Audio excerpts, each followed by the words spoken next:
नहीं समझा। मेरे घर जो भी आते थे उनके खाने पीने की व्यवस्था मेरे पिता बैरम खां अपने हाथों से करते थे। अपने देश के लिए जेल जाने तक का फैसला मैंने खुद लिया। हाथों और पैरों में लोहे की बेड़ियां पहनाकर जेल की काली कोठरी में खड़े खड़े बांध दिया गया।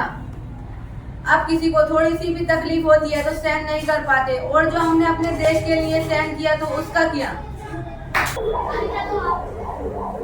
ऊंची उड़ती हूँ मैं कि पहुँचनी है झरने तक, टूटे यूं पंख लिए मैं चलती हूँ यूं तारों तक। मेरा नाम सरोजिनी नायडू है, मैं लक्ष्य के लिए मैं निरंतर आगे बढ़ती रही। जब मैं 1925 में गांधी जी के साथ मंच पर थी, तब मैंने अपने भारत का विकास के लिए बात की थी। तब अपने देश को हिम्मत और एकता के साथ आगे बढ़ने का आह्वान भी किया था। मैंने हमेशा उससे 5 नियमों का पालन किया है। कभी झूठ न बोलना, चोरी न करना, बुराई न करना, अधिक महत्व न रखना, प्रार्थना करना न भूलना। मैं कस्तूरबा गांधी, मोहनदास करमचंद गांधी यानी गांधी जी की बच्ची। मैं ज्यादा पढ़ी लिखी नहीं थी, लेकिन मुझे यह पता था अपने भारत की आजादी के लिए लड़ने वाले गांधी जी के साथ मुझे हर कदम पर खड़ा होना, और वो मैंने आखिर किया। चाहे वो स्वच्छता के मामले में हो या स्वतंत्रता संग्राम के मामले में या सत्याग्रह के मामले में हो, मैंने हमेशा भारत को अपना परिवार माना है। दान, धर्म और विश्वास से चलने वाली मैं कस्तूरबा गांधी जब आज के भारत को देखती हूँ तो ऐसा लगता है कि दान धर्म के बजाय धर्म और जाति का दान मांगा जा रहा है। क्या आप सभी लोग हिंदू, मुस्लिम, सिख, ईसाई में बंटना चाहते हैं? नहीं ना?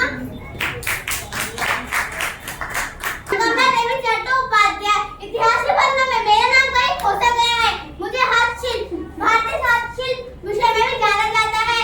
1932 में मेरी मुलाकात गांधी जी और रविन्द्रनाथ टैगोर जी से शांति निकेतन में हुई थी।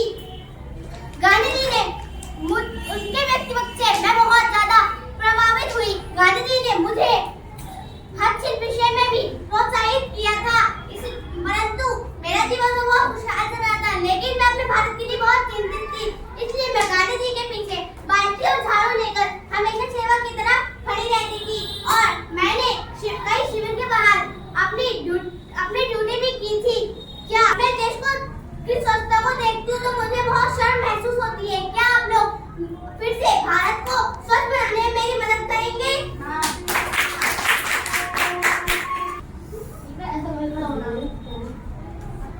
My name is Annie Besant.